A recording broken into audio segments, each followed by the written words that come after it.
কৃষকদের জন্য বরাদ্দ সরকারি বীজ মজুত ও কালোবাজারির অভিযোগে তীব্র চাঞ্চল্য ছড়ালো পূর্ব মেদিনীপুরের পটাশপুর 1 নম্বর ব্লকে। সেখানকার কৃষি কর্মাধ্যক্ষ সনাতন পরিয়ার একটি গোডাউন থেকে বস্তা ভর্তি সরকারি সরষে ও বাদামের বীজ উদ্ধার করেছে পুলিশ।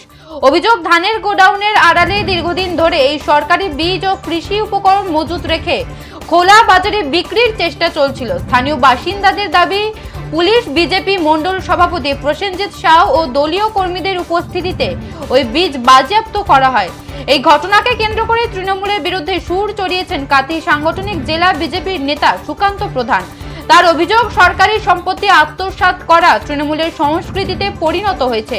যদিও এই বিষয়ে তৃণমূল কংগ্রেসের কোনো প্রতিক্রিয়া এখনো মেলেনি। ঘটনার তদন্ত শুরু করেছে পুলিশ।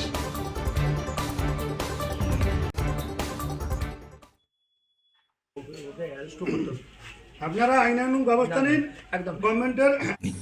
দেখুন, উনি এই পটাশপুর এক পঞ্চায়েত সমিতির কৃষি কর্মাধ্যক্ষ।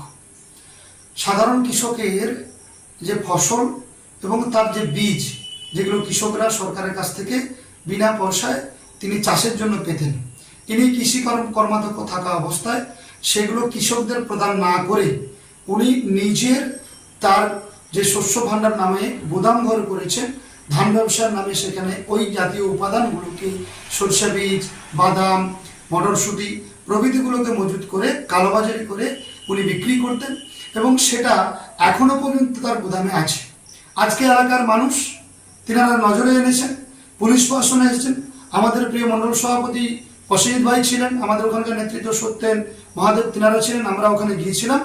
প্রশাসনের নেতৃত্বে যখন তার দরজা খুলে সাধারণ মানুষ দেখলো, আমরা যখন উপস্থিত থেকে দেখলাম যে সত্যি সত্যি যে ওয়েস্ট বেঙ্গল গভর্নমেন্টের কৃষকদেরকে দেওয়া